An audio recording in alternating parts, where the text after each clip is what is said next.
Russos brand family. We are family.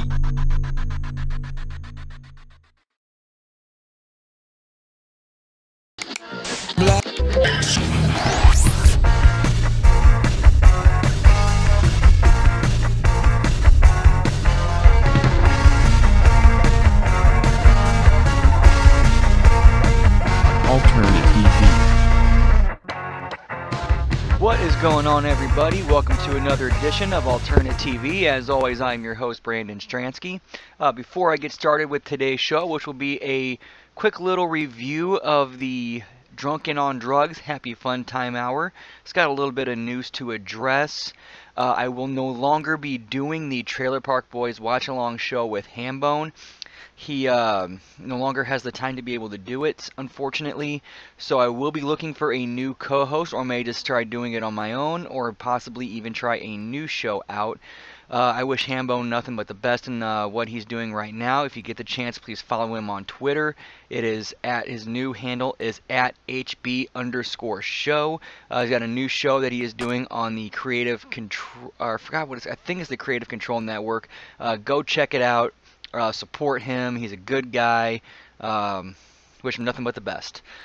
So anyway, the Drunk and on Drugs Happy Fun Time Hour was a variety type show created by the Trailer Park Boys, or the three actors who played the Trailer Park Boys: Mike Smith, J.P. Tremblay, and Rob Wells.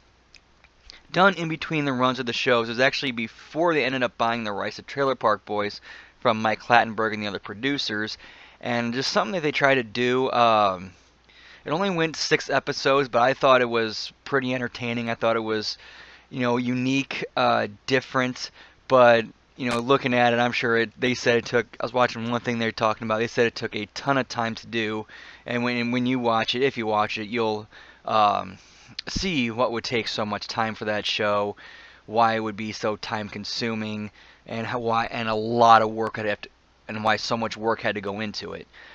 But some more backstory on the show. The reason it only lasted 6 episodes was because the main one of the main characters was the villain known as Dr. Funtime, who was played by Maury Chaykin, who passed away not too long after production wrapped up. And the original choice for Dr. Funtime, Alex Lifeson of Rush, had to already be recast because he could not be able to commit to the show due to his hectic other schedule. So anyway, what the show is about is it's actually about them making the show, but the problem is the cast get hooked on this hallucinogenic drug that makes them believe they're the characters they're playing. So the 3 actors basically have to find a way to get everyone fixed and get everything back to normal. And it's just insane messed up. Like, there's a lot of prosthetic use. I think the boys play like 8 to 10 different characters each on the show. And there's some interesting there's actually several stories going on at once that all wrap up into the finale. And I thought the writing was really good. It's definitely a show you have to watch at least a couple times to really get it, because that way, once you see it for the first time, then you go back and watch it again. Everything you see makes sense. It's like, oh, that's why they put that there. Oh, okay, I get why that was there now. Oh, that makes sense. Okay. Stuff like that. Some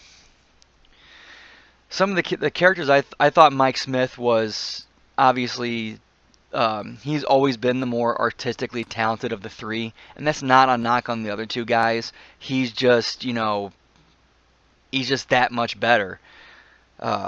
He definitely showed the most range. The roles he played, I believe, were of course himself, this creepy old prostitute. Who else? He played a pirate, a superhero, a mob boss, radio, cult radio DJ, cult member. else was there? I can't remember the rest of them off the top of my head, but the other guys I thought did a pretty good job too. Rob, I think he showed his really showed his acting abilities there, because when you get so typecast into seeing like these guys in the in the Trailer Park Boys role, it's nice to see them do different things and play different roles. I thought JP did a fantastic job playing Sammy, the great grandson of the mob boss. I thought that was his breakout performance in that show. What else was there? Ricky as Stabby was Rob as Stabby was hysterical, and as well as him and Mike doing the pirate gimmick was pretty funny. There was some stuff in there that they did. I'm surprised that nobody tried calling out as nobody jumped on the what am I looking for? Like jumped them for was the was they had one skit where they were gay DJs. And Mike Smith was in blackface, and JP was playing like a super stereotypical Japanese character. Like he had like the black wig, the fan, the kimono on. He even had his eyes like done up to look slanted. It was like, wow, like, I'm surprised you guys are getting away with that one, but all in all, the show is pretty funny. There's a lot of dirty humor, of course. Like, it shows you just how messed up and that kind of creative these guys are, when left to their own devices. Like a lot of dick jokes, a lot of stuff like that.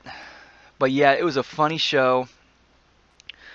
Definitely one that you have to watch a couple times, because you're definitely not going to get it unless you're really paying attention and keeping track of what's going on.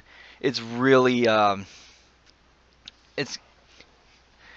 you do have to pay attention to follow it, because there's a lot going on at once. The cool stuff too is, I forgot to mention, is the way that when certain characters appear, like the way or certain events take place, the way things like the camera changes. Like there's these characters in there called the Sandwich Soldiers, who are like these guys who think that the mob and the mob family are Nazis. So they're like World War II era soldiers trying to go after them. But whenever they're on screen, like, that shifts to black and white, you basically see things from their point of view with a camera angle. You see the characters as they see the characters, which is kind of cool and a neat little trick. Or when the mob guys are on screen, like I forgot, like the screen size changes, like in the mob movies. But yeah, they pay a lot of attention to detail. A lot of stuff is covered.